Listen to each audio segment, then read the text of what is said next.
네, 안녕하세요. 터커입니다. 1장 컴퓨터 원리 두 번째 시간을 시작하도록 하겠습니다. 이 강의는 터커의 고어 언어 프로그래밍을 교재로 하고 있습니다. 구매 링크는 이 동영상 하단에 적어 놓도록 하겠습니다. 감사합니다. 자, 우리가 지난 강의에서 트랜지스터에 대해서 얘기했죠. 트랜지스터는 1과 0을 나타내는 스위치 역할을 한다. 불이 켜졌다 꺼졌다 하는 스위치 역할을 하기 때문에 1과 0을 표현할 수 있고, 숫자 1과 0만 가지고 이진법 형태로 모든 숫자를 다 표현할 수 있었다 라고 말씀드렸죠. 그리고 이 트랜지스터를 이용해서 논리 소자를 만들 수 있게 되었다 라는 겁니다. AND, OR, XOR, NOT과 같은 논리 소자를 트랜지스터를 이용해서 만들 수 있게 되었고, 바로 이 논리 소자를 이용해서 계산기, 그러니까 가산, 더하기, 빼기, 감산, 그 다음에 곱하기, 곱셈, 나눗셈 등을 할 수 있는 계산기를 만들 수 있게 되었다라고 했습니다. 그런데 계산기하고 컴퓨터하고는 차이점이 있죠. 계산기는 계산만 하지만 컴퓨터는 프로그래머가 원하는 형태로 계산을 할 수 있도록 프로그래밍 할 수 있다. 가 가장 큰 차이점입니다. 프로그래밍을 가능하다.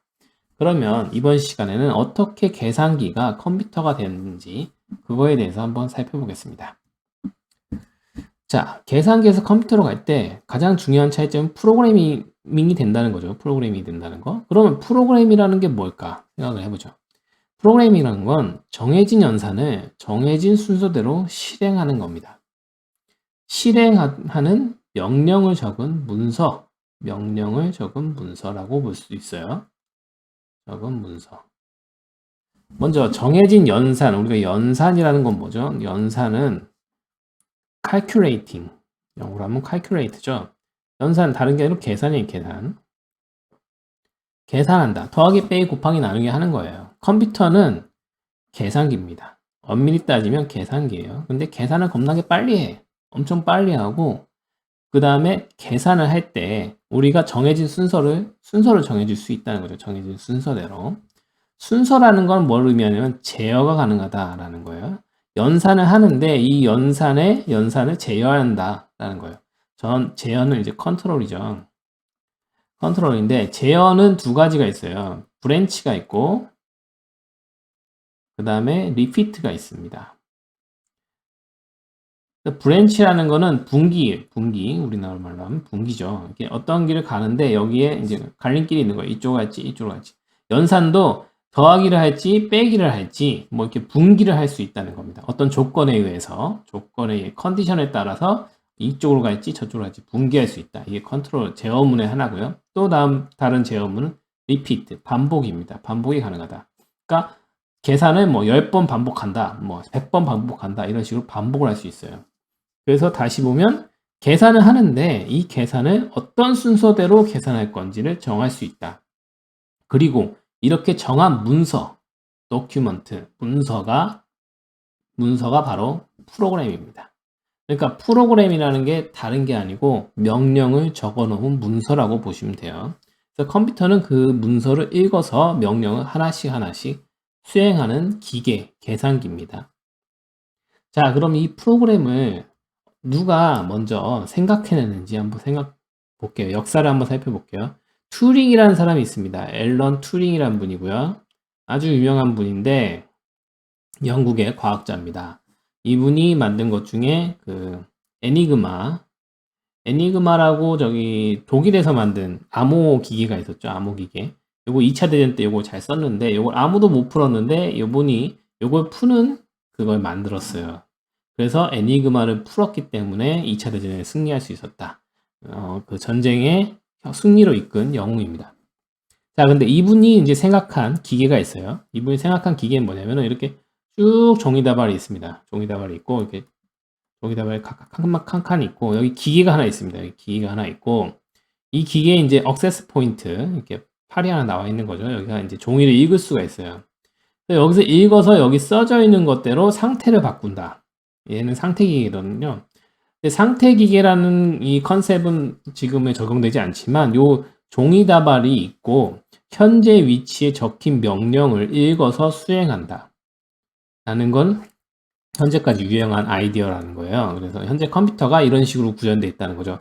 그러니까 명령들이 쭉 적혀 있고 현재 포인트에서 명령을 읽어서 그걸 수행하는 거예요. 그리고 어떻게 되냐? 얘를 종이를 한 줄 밀어요. 그럼 그 다음 칸이 이렇게 오죠. 그 다음 칸이 이렇게 오죠. 그럼 또 그 다음 칸의 명령을 읽어서 또 수행하는 거예요. 그리고 또 밀어요. 그러면 또 그 다음 칸이 오고 그 다음 칸이 읽어서 명령을 수행하는 거. 이걸 계속 반복하는 기계라는 거죠. 이게 현대 컴퓨터의 동작과 유사합니다. 그러니까 현대 컴퓨터도 명령을 하나 읽어서 수행하고 그 다음 줄로 옮겨서 그 다음 명령을 수행하고 이걸 계속 반복하는 거예요. 때로는 이거를 앞으로 뭐 한 100칸을 간다든가 아니면 앞뒤로 옮길 수 있어서 뒤쪽으로 100칸을 간다든가 뭐 이런 식으로 명령을 왔다 갔다 하면서 이 종이를 밀었다 당겼다 하면서 명령을 수행하는 그런 머신이 바로 튜링 머신인데 이게 현대 컴퓨터의 동작하고도 유사합니다. 자, 두 번째로는 폰 노이만 구조. 그리고 앞서 얘기했던 튜링 머신에서 요 명령이 적힌 요 종이 다발 있죠? 요게 바로 프로그램이 되는 거고요. 그리고 요 명령을 수행하는 요 기계. 이게 바로 컴퓨터가 되는 겁니다. 좀 더 정확하게 얘기하면 요 기계가 이제 중앙 처리 장치, 그러니까 CPU가 되는 겁니다. 자, 이 튜링 머신이 나온 뒤에 동시대에 또 유명한 과학자 중에 한 명인 폰 노이만이라는 분이 있어요. 이분도 이제 컴퓨터의 구조를 이제 설계를 하셨는데 이 폰 노이만 구조가 현대 컴퓨터와 또 동일한 구조를 가지고 있습니다. 그래서 입력 장치가 있고요. 출력 장치가 있어요. 입력 장치는 대표적으로 뭐가 있죠? 키보드, 마우스 뭐 등이 있죠. 키보드. 처음엔 키보드만 있어요. 옛날 컴퓨터는 키보드만 있었어요. 출력 장치는 이제 대표적으로 뭐가 있냐? 모니터가 있죠. 그리고 프린터 뭐 이런 애들 있고요. 그 다음에 안에 이제 메모리가 있고요. 메모리는 이제 데이터를 저장하는 데이터 저장 장소라고 보시면 돼요. 데이터 저장소. 그리고 이곳에서 데이터를 읽거나 쓰거나 하면서 이 중앙 처리 장치가 있습니다.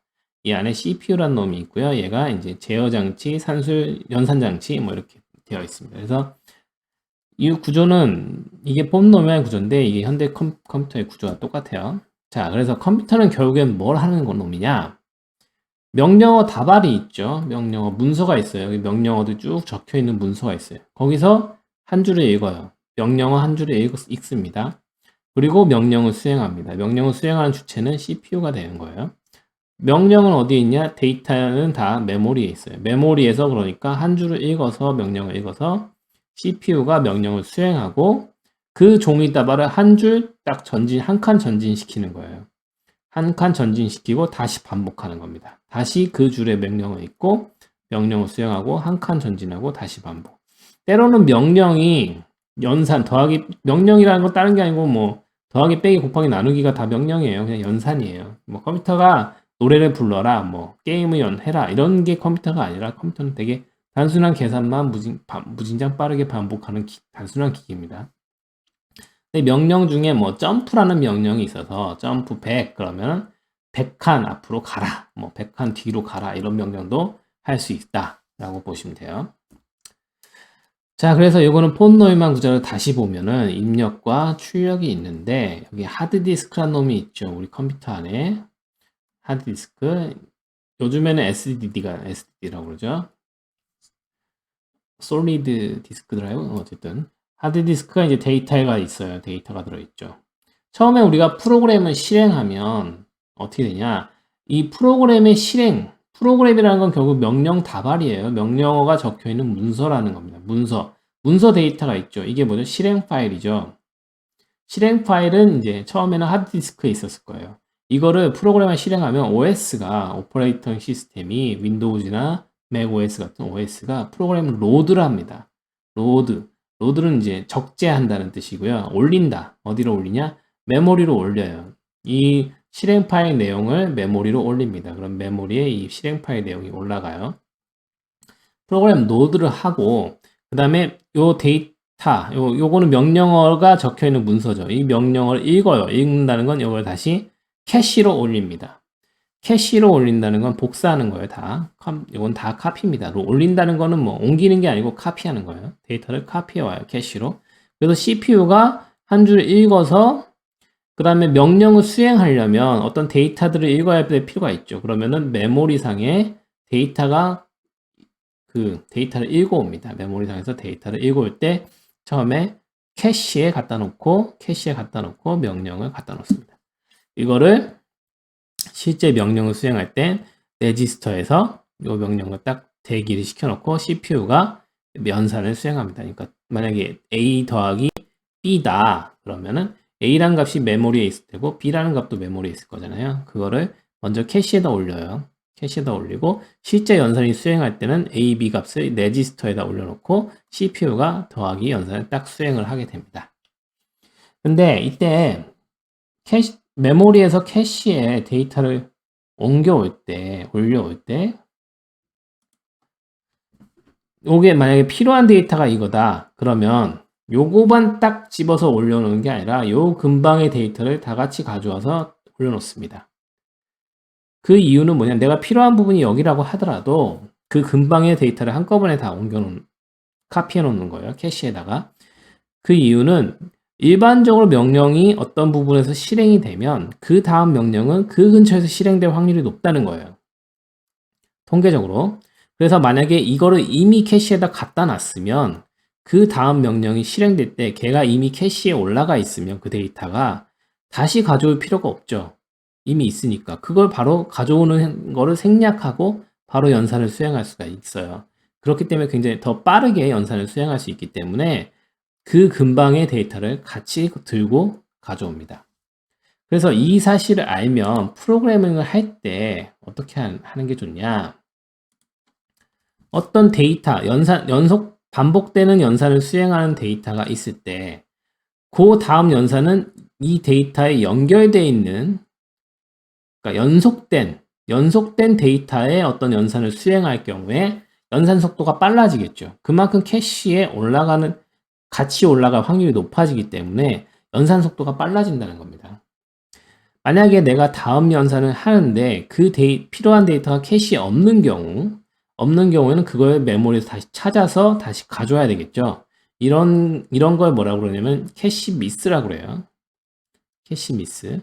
그러니까 캐시가 미스났다, 캐시에 없다 라는 겁니다. 또는 캐시 폴트라고 하기도 합니다. 캐시 폴트. 그래서 캐시 미스가 많아지면 데이터를 메모리에서 많이 갖고 와야 되니까 그만큼 속도가 느려진다는 거예요. 또 캐시 미스가 적어지면, 그러니까 데이터가 연속적으로 많이 있어가지고 한 번에 가져올 때 그 근방을 같이 가져올 때 그 다음 연산이 그 옆에서 바로 일어날 경우 캐시 미스가 덜 일어나게 되고 그러면 속도가 그만큼 빨라진다는 겁니다. 그래서 어떤 특정 데이터들을 같이 묶어 놓는 경우, 이걸 데이터 노퀄리티라고 해요. 그러니까 연관된 데이터들이 같이 묶여 있는 거, 이게 높을수록, 데이터 노퀄리티가 높을수록 성능이 올라간다, 이렇게 보시면 됩니다. 그래서 예를 들면은 게임 프로그램에서 가장 빈번하게 일어나는 연산이 뭐냐면은 3D 3차원 공간 연산이에요. 이거 매트릭스 3차원 매트릭스에 대한 연산을 하는데 뭐 하변산, 고변산 뭐 등등을 해요. 근데 요 매트릭스 그러니까 버텍스라고 하죠. 어떤 점 정보, 어떤 점은 이제 좌표가 있죠. X, Y, Z 좌표가 있고 이런 데이터들이 있을 거잖아요. 그다음에 컬러 좌표가 있고 뭐 이런 데이터들이 있는데 이런 데이터들이 연산이 굉장히 많이 수행되는데 이런 것들을 어떤 연속된 메모리에 이 데이터를 한꺼번에 묶어놔서 캐시 미스가 덜 나게 하는 그런 테크닉을 실제 게임 프로그램에서 사용하기도 합니다. 그래서 캐시미스라는 건, 다시 정리하면 캐시미스라는 건 처음에 데이터를 가져올 때 필요한 것만 가져오는 게 아니라 그 근방의 데이터를 다 같이 캐시에다 올려요. 그러면 그 다음 연산이 그 근처에서 일어날 확률이 높기 때문에 그 다음 연산에 필요한 데이터가 이미 캐시에 있을 확률이 높다는 거죠. 근데 없는 경우, 그 다음 연산에 필요한 데이터가 내가 이미 가져온 캐시에 없는 경우를 바로 캐시 미스라고 하거나 캐시 폴트라고 합니다. 그러면 메모리에서 다시 가져와야 되기 때문에 시간이 더 걸린다라는 겁니다. 그래서 제가 컴퓨터 동작을 얘기할 때 뭘 비유를 많이 하냐면 요리하는 과정을 많이 비유를 해요. 가령 우리가 요리를 한다고 쳐보죠. 그럼 우리가 요리를 하려면 뭐가 필요하죠? 레시피라는 게 필요합니다. 레시피. 레시피라는 건 뭡니까? 필요한 재료와 요 조리 방법이 적혀 있는 문서죠. 그러니까 어떤 연산을 어떻게 할 것인가에 대한 문서입니다. 레시피라는 건 명령에 대한 문서라고 보시면 돼요. 이게 바로 뭐라고 그랬죠? 프로그램입니다. 프로그램. 그러니까 프로그램이 필요하다. 이렇게 보는 거예요. 프로그램이 레시피다. 보면 돼요. 우리가 요리를 하는데 좀 재료를 먼저 사와야 되겠죠. 집에 아무것도 없으니까 어디 가서 사오죠? 마트 가서 사온다. 그럼 마트가 있겠죠. 마트는 뭐냐? 하드디스크입니다. 하드디스크. 마트는 어떻습니까? 멀죠. 가려면 시간이 오래 걸려요. 그래서 하드디스크는 속도가 가장 느리다 라고 보시면 돼요. 속도가 가장 느리다. 그래서 데이터를 하드디스크에서 읽어오는 거는 속도가 가장 느리다 라고 보시면 돼요. 컴퓨터 내부에서는. 자, 그러면은 우리가 버스를 타고 가서 마트에 가서 장을 보고 어디다 갖다 놓죠? 냉장고에다 갖다 놓죠. 냉장고. 냉장고는 뭐냐? 메모리입니다. 메모리. 우리가 어떤 필요한 데이터를 적어 넣는 저장소 메모리예요. 메모리는 마트보다 가깝죠. 가까우니까 속도가 빨라요. 마트보다. 하드디스크보다 메모리가 속도가 훨씬 빠르다. 이렇게 보시면 됩니다. 그래갖고 이제 준비가 됐으니까 어떻게 하냐. 첫 줄에 읽죠. 첫 줄에 읽어요. 레시피에 적혀 있는 명령을 읽습니다. 닭을 꺼내서 예를 들면 손질한다. 이렇게 적혀 했다고 보죠. 그러면 메모리에서 이제 냉장고에서 닭을 꺼내 와야 되죠. 닭을 꺼내 와야 되는데 닭만 탁 꺼내 오면 또 다음번에 다음 거 명령을 수행할 때 또 냉장고 문을 또 열어야 되잖아요. 그러니까 냉장고 문을 많이 열면 안 좋으니까 닭을 꺼내올 때 그 근처에 있는 다른 재료까지 같이 꺼내서 갖다 놔요. 갖다 놓는 장소가 뭐냐? 캐시에다 갖다 놓습니다. 도마위 캐시에다 다 갖다 놓는 거예요. 그래서 닭하고 마늘하고 파하고 이렇게 근처에 있는 것도 다 같이 갖다 놨다고 봐요. 그래서 그 다음 명령에 만약에 마늘을 다진다 이렇게 돼 있으면 이미 갖다 놨기 때문에 캐시에 갖다 놨기 때문에 다시 냉장고를 열 필요 없이 마늘을 갖다 쓸 수가 있는 거죠. 이거는 캐시가 성공한 거예요. 캐시에 적중했다 이렇게 보시면 돼요. 근데 예를 들면은 뭐가 있을까요? 무를 썬다 이렇게 되는데 무가 없어요. 메모리 안 갖다 놨어. 같이 갖고 올 때 근처에 무가 없었어. 딴 데 멀리 있었어 무가. 그러면 캐시 없겠죠. 그러면 캐시 미스가 일어난 거예요. 그러면 캐시 미스가 일어나면 다시 냉장고 문을 열어서 무를 찾고 가져와야겠죠. 근데 무를 찾고 가져올 때도 무 근처에 있는 다른 애들도 같이 가져옵니다. 혹시 모르니까. 자, 어쨌든 갖고 왔죠. 그래서 이제 재료를 준비를 해야 되는데 가령 지금 현재 명령이 마늘을 다진다라고 보죠. 다진다. 그러면 마늘을 어디에 올려놔야죠? 도마 위에 올려놔야 됩니다. 도마가 뭐냐? 레지스터입니다. 레지스터라는 건 실제 연산이 일어나는 그 연산에 대한 데이터를 딱 갖다 놓는 게 레지스터입니다. 그래서 레지스터는 크기가 정해져 있어요. 레지스터 크기는 8바이트, 64비트 레지스터 크기를 가지고 있습니다. 이거는 현대 컴퓨터 64비트 컴퓨터는 레지스터 크기가 64비트입니다. 비트라는 건 뭐라고 그랬죠? 트랜지스터 하나, 그러니까 0과 1을 표현하는 한 자리를 말합니다. 그러니까 64비트라는 건 트랜지스터가 64개짜리고 0과 1이 64개 있다. 요게 하나다. 그래서 그렇게 말해요. 그래서 8비트가 1바이트입니다. 8비트가 1바이트. 그러니까 64비트는 8바이트예요. 8바이트 레지스터를 가지고 있는 컴퓨터를 우리가 64비트 컴퓨터라고 합니다. 64비트 컴퓨터가 나오기 전에는 뭐가 있었죠? 32비트 컴퓨터가 있었어요. 32비트 컴퓨터는 4바이트입니다. 32비트는 요건 레지스터 크기가 32비트, 레지스터 크기가 4바이트짜리 컴퓨터를 32비트 컴퓨터라고 합니다. 참고로 저는 8비트 컴퓨터부터 컴퓨터를 다뤘었어요. 우리 옛날에 8비트 컴퓨터 있었거든요. 8비트 컴퓨터부터 하다가 그 다음에 16비트가 나오고 그 다음에 32비트. 32비트만 해도 엄청났죠. 그때는. 그러니까 레지스터 크기가 크면 뭐가 좋냐? 한 번에 많은 양을 연산할 수 있어요. 그러니까 속도가 더 빨라지는 거죠. 근데 무조건 속도가 빨라지는 건 아니에요. 레지스터 크기가 무조건 컸다고 해서 그러니까 32비트 컴퓨터에서 64비트 컴퓨터가 됐다고 해서 속도가 2배 빨라진 건 아닙니다. 근데 한 번에 연산할 수 있는 양이 늘어나니까 그만큼 속도는 증가할 수 있었다라는 거죠. 어쨌든 레지스터는 명령이 한 번 일어나는 크기를 사이즈를 말하는 거고 그거는 현대 컴퓨터에서는 64비트가 보편적이다. 물론 요즘도 32비트 컴퓨터는 있어요. 자, 그렇다. 그러면 레지스터가 도마라고 그랬죠. 도마에 재료를 올려놓고 연산은 누가 하냐? 결국엔 CPU, 중앙처리장치가 연산을 딱 합니다. 중앙처리장치 입장에서는 이제 칼만 딱 들고 있다가 준비가 다 끝나면 바로바로 요리를 하면 되는 겁니다. 그래서 중앙처리장치는 이렇게 명령을 딱 있고 도마가 딱 준비되면 탁 하고 그 다음 명령을 읽고 준비가 되면 탁 하고 또 그 다음 명령을 읽고 준비되면 탁 하고 이걸 계속 엄청 빠르게 무한히 반복하는 놈이 바로 CPU라 이겁니다. 이게 바로 컴퓨터가 동작하는 구조라고 볼 수 있어요. 비유적으로 물론 정확하게 이렇게 요리랑 완전히 같지는 않겠죠. 근데 요리에 비유하면 이렇게 할 수 있다라고 볼 수 있습니다. 네, 간단히 다시 정리해 보겠습니다. 튜링 머신이라는 게 있고 이거는 명령어가 적힌 긴 다발이 있는데 현재 칸을 읽어서 명령을 수행하고 다음 칸을 가고 또 수행하고 다음 칸을 가고 이게 계속 반복하는 게 이제 현대 컴퓨터의 동작 구조다라고 볼 수 있죠. 폰 노이만 구조는 가운데 중앙에 CPU가 있고 중앙 처리 장치, 입력 장치, 출력 장치가 있고 메모리가 있는 구조. 현대 컴퓨터 구조가 바로 폰 노이만 구조라고 말씀드렸죠. 그래서 컴퓨터는 결국에 하는 일이 뭐냐? 명령서가 적혀 있는 문서가 있어요.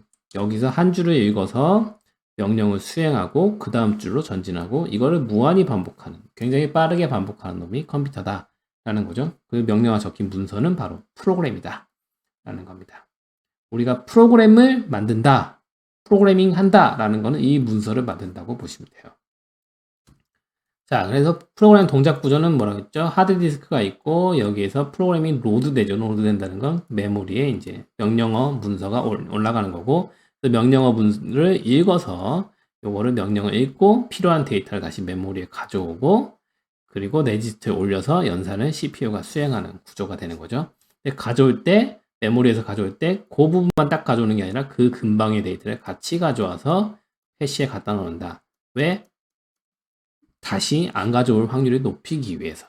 그러니까 그 다음 명령이 이미 가져온 거에 있으면 캐시가 적중한 거고 그러면 메모리에서 다시 가져올 필요 없이 바로 수행할 수가 있기 때문에 더 빠르게 할 수 있다. 근데 없은 경우, 캐시 없는 경우 이런 거를 캐시 미스라고 그러고 캐시 미스가 일어나면 다시 메모리에서 다시 가져와야 된다. 캐시 미스가 많이 일어나면 속도가 그만큼 느려지기 때문에 캐시 미스가 덜 나는 구조로 프로그래밍 하면 속도를 올릴 수 있다. 자, 이렇게 말씀드렸습니다. 자, 여기까지 해서 간략하게 컴퓨터의 동작 구조를 살펴봤고요. 물론 컴퓨터 동작 구조는 굉장히 복잡합니다. CPU 동작도 굉장히 복잡하고 뭐 하드웨어 쪽으로 들어가면 무궁무진하죠. 해야 될 영역은. 그렇지만 우리가 지금 다루는 거는 프로그램 하는데 기본적으로 알아야 될 간단한 컴퓨터의 동작 구조를 살펴보았습니다.